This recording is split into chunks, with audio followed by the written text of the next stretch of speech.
Recovering Queen. The Queen fan podcast where we talk about and play the songs we love. With Jay, Matt, and Ian.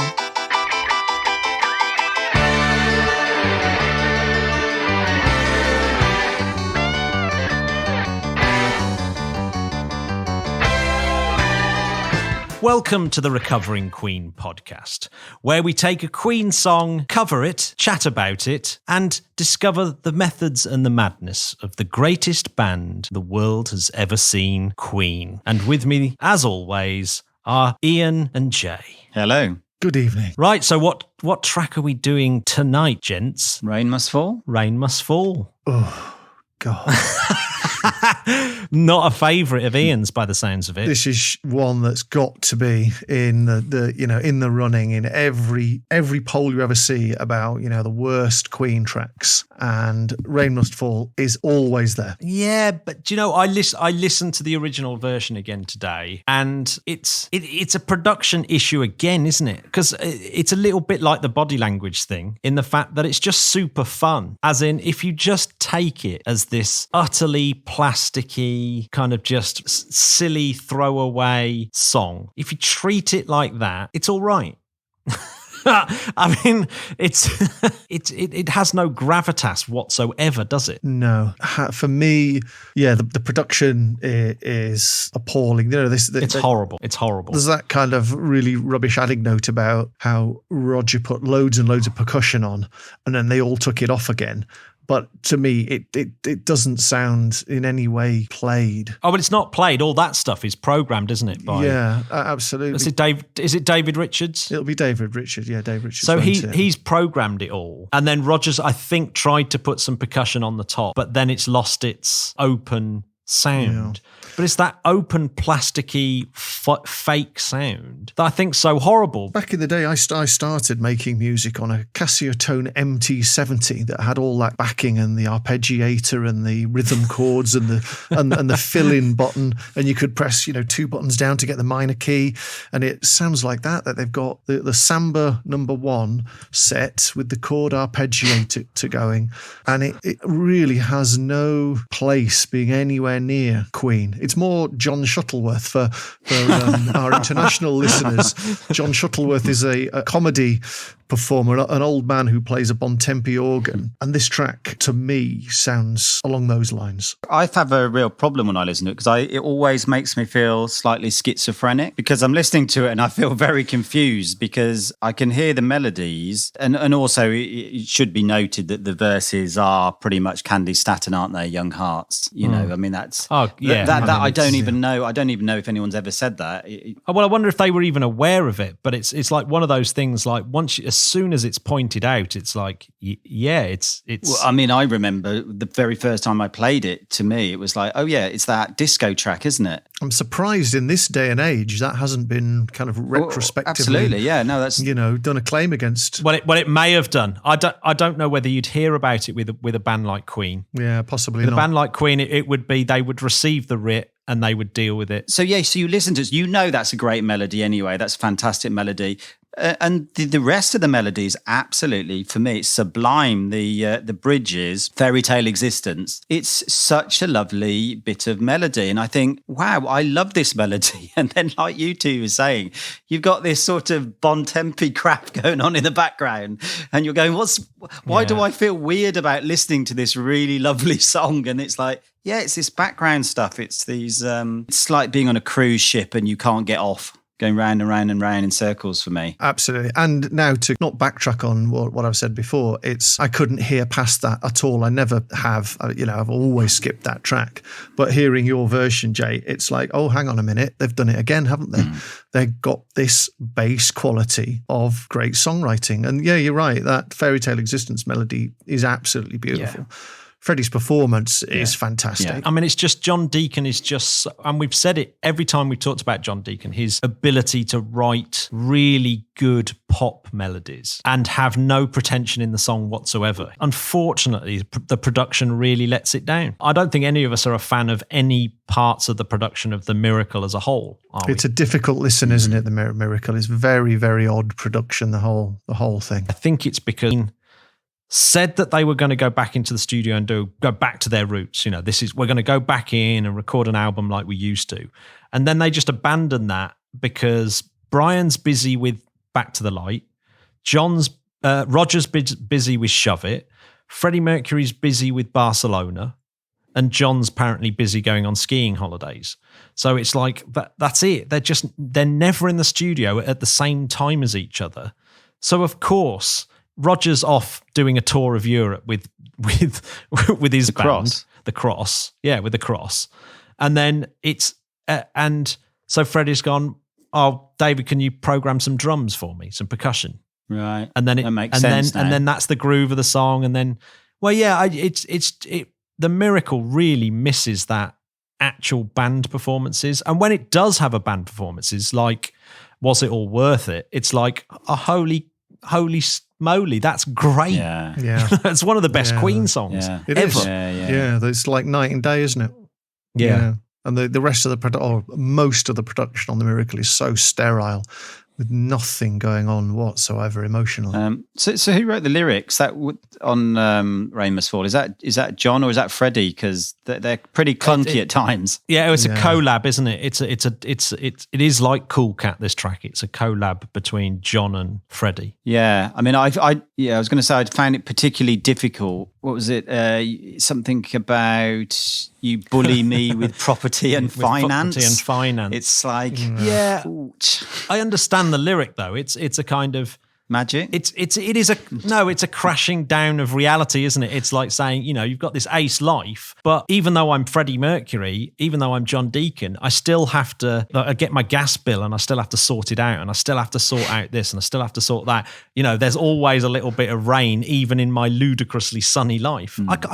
In a way, I quite like the lyric, and it's definitely deliberate because it's so hard to sing, I would have thought. To me, they could have spent a little bit more time on those because it doesn't scan.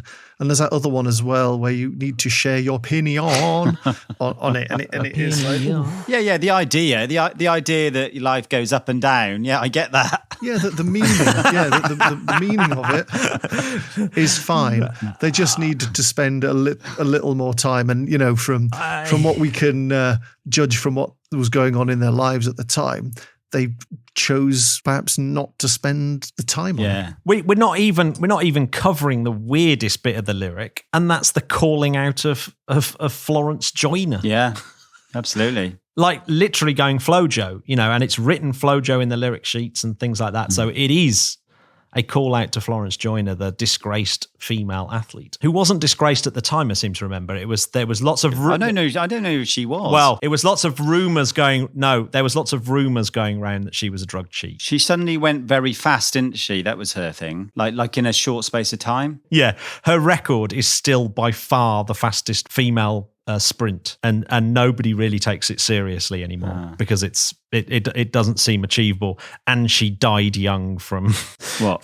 From abuse of steroids, one would assume. I don't know that. But yes, it's weird, isn't it? Calling out. I suppose that Freddie just being again, you know, his fried chicken moment. It does seem an odd one. Because maybe it is because Flo Jo was in the news at the time, and it's like you're this stellar athlete, fastest woman in the world, but there's this little reign in your life of and I'm supporting you because I'm Freddie and I'm in the same boat. Oh yeah, interesting. I've got the same deal. It could be. So I don't know. It might be a shout out on that. For me, the property and finance bit really is Freddie's breathalyzed moment. You know, it's like, why are you singing this at this point? Well, maybe it's one of them's had problems with their mortgage. Maybe John's defaulted on his mortgage. It's them taking the mickey out of John. It's like his mortgage broker's giving him a really hard time. And I don't know. For reference listeners, listen to the podcast of Don't Lose Your Head to get the full context of that last couple of sentences. Another thing I object to on Rain Must Fall is how into the track they all must have been, because it's long, it's got two guitar. Well, it's got the main guitar solo, which is pretty handy guitar solo to give Brian his. I really like the solo. I really like it. But it comes back, doesn't it? He starts doing all the guitar orchestrations again at the end. I mean, isn't the whole track? Isn't it? It's over 4 minutes, isn't it? It feels longer. And for such a throwaway bubblegum piece of song, you'd think just rattle it out for a couple of minutes. A bit like they do on the same album with My Baby Does Me, which is another track we very much need to discuss as a potential contender for, the low quality that Queen went to. But at least that one seems half finished. But with Rain Must Fall, they dotted the T's and they crossed the I's, didn't they? They really, really finished it. Yes. Yeah, absolutely. It just feels throwaway and plasticky. And some of the percussion is really inappropriate as well. It is like presets. It's like Calypso presets coming in, and it's like, actually, is this even appropriate for a band like Queen to be doing? It doesn't seem, somehow doesn't seem right. But I think what Jay's version has proved once again, that deep down, these guys just know melody. They know, how to put a song together, and it's really shown me the quality beneath the song that's buried in there. Obviously, I think we'll probably get comparisons, or Jay, you'll probably get comparisons with Hallelujah. It's got that feel, hasn't it, of the reinterpretation of the Jeff Buckley, Leonard Cohen Hallelujah version, obviously. Well, I mean, that was what the weird thing was. It's like I must have tried 10 versions really trying to get it, because that's how it sounded to me was, Buckley's version of Hallelujah, but obviously without the incredible Cohen lyrics. And that's why and I'm not going to say it, this is the last time I'm going to say it, but the bullying me with property, every time I went to do it, it stuck out like a sore thumb. And I thought, well, you just can't do it like that. So in the end, I tempered it a little bit and introduced a little bit more instrumentation because I didn't think it was quite just one vocal and one guitar. But yes, absolutely. By the time I'd done the first run through, it was like, this really is a really lovely song in here. And and now I go back to it, and with so many of the tracks, now I go back to it, I hear it differently. It's incredible. Absolutely, I hear it as the song that's Likewise. in there, rather than I just sort of ignore all the sort of unnecessary rhythmic bits or bits that I don't like, or the keyboard bits that I find a bit superfluous. I just ignore that now, and it's not such a problem. If Freddie had just done it, him and the Bechstein, that song, it would have been beautiful. Yeah. Would have been, a total highlight on the Miracle. He'd keep it exactly the same. Just the same melody, same lyrics, just him and a piano. Absolutely beautiful song. The way they've done it, just horrible. I think back then, trying to recall the feelings of an era there, I think it would have been seen as something like a backward step to just have Freddie playing piano and doing that. It's a bit like when Rod Stewart, only a few years later, was releasing things like the American Songbook, and everyone was like, oh, groan. Yeah, but hang on, that went through the roof in sales, didn't it? I know, exactly. Exceptional timing on Rod's part. That was. Yeah, exactly. But I think who could have possibly foreseen that? Well, they didn't, did they? I mean, yeah. So it's just like, but we've said this before, haven't we? Imagine if Freddie had been given the opportunity to do what Rod Stewart did, and do Freddie Mercury and the American Songbook, or one of the an equivalent of, it'd be like, it'd be absolutely amazing. But we never got it. It's an absolute. I mean, for me, it's like the songwriting of Queen never goes down in quality, does it? As in, their songs remain high quality. So they're always good songwriters. Yeah. But on the Miracle, they're not a very good band. The only time they're a good band is on Was It All Worth It? But the rest of it is like, are they really? They're not really a band, are they? They're just a bunch of songwriters who have kind of cobbled together versions of the songs and called it a Queen album. That's at worst. I mean, that is being a little bit but harsh. Do you think that the whole Miracle then, because I mean, this was the album when the Miracle happened, and they're all fused together in their songwriting. Is that just some marketing sort of stuff going on there? Yeah, it totally is, isn't it?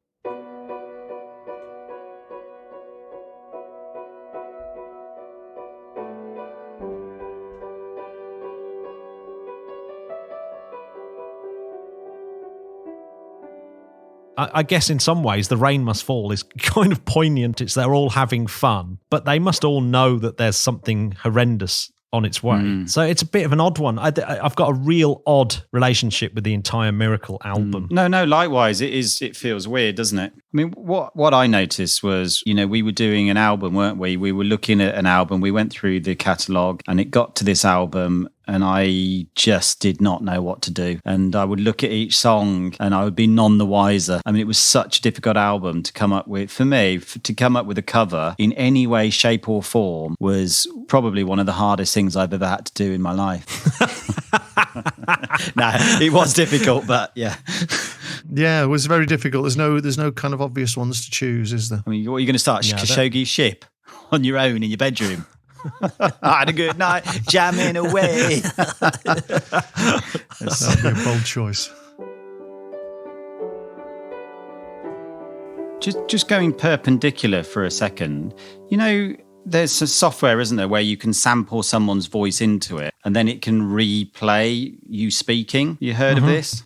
What, deep fake? Maybe, yeah. I'm just thinking, is that possible to get, you know, Freddie, the stems of Freddie singing? No, it absolutely will be. I mean, well, it's not just will it is now possible. If you took Freddie's stems, put them into this deep learning machine algorithm, yes, you could deep fake Freddie. So Freddie's songbook, the great songbook, could be done, yeah, I guess so. Oh God, the legal ramifications there, my God. Because if you just released it on the internet and said, listen to this, and everyone said, well, it sounds like Freddie Mercury. And so, well, you know, well, does it? Does it really?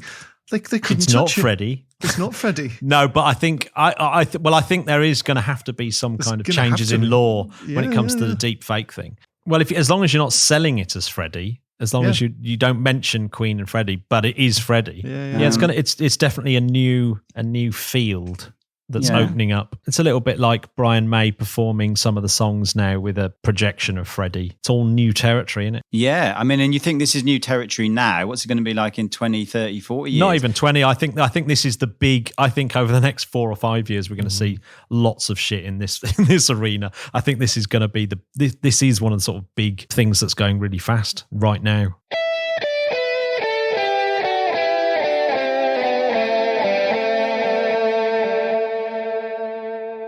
It's an odd album. It's very produced, isn't it? It's very cut and paste. It's overproduced. Overproduced, yeah. You know, the digital method in the studio is convincingly possible by this time. Was it 88, 89? So they've got the technology that they can really put that bit that they've always wanted to be in the middle of that bit and tag that bit on to that bit. And it's now seamless. Whereas before it, you know, was very, very difficult for them to achieve that. And they've gone to town. Yeah. It's a great song. It's a bad production, but I think Jay's version, it has absolutely brought out the sort of good song elements to it. You can hear a song that wasn't there before or was hidden. Yeah. So the search goes on for a poor Queen song.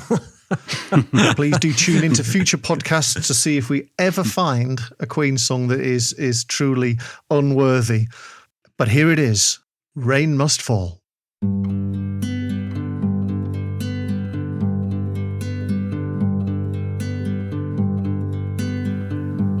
I can see it in your stars. Life is so exciting, acting so bizarre. Your world is so inviting, playing really cool and looking so mysterious. Honey, your every day is full of sunshine, but into every life a little rain must fall. Anyone who imagines they can blind you with science, bully you all over with property and finance, you have the position to call the shots, name the price.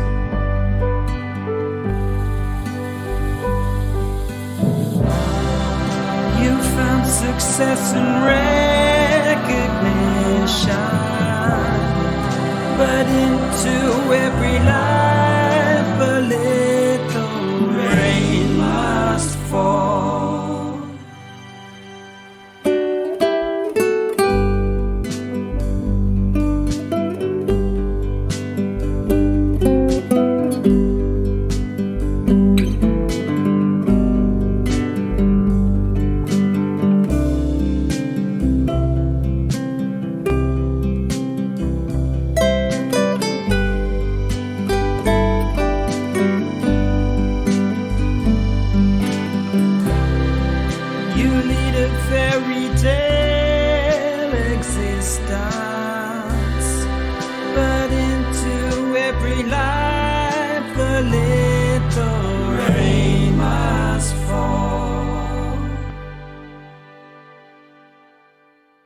Others seem to think you are over-dramatizing problems at work, so it's hardly surprising there's little you can do to alter their opinions.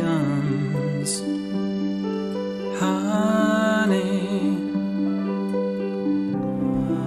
you want a clean reputation, but now you're facing complications. Rain must fall. Rain must fall.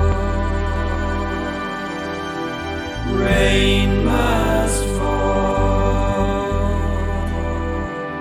A little rain must fall.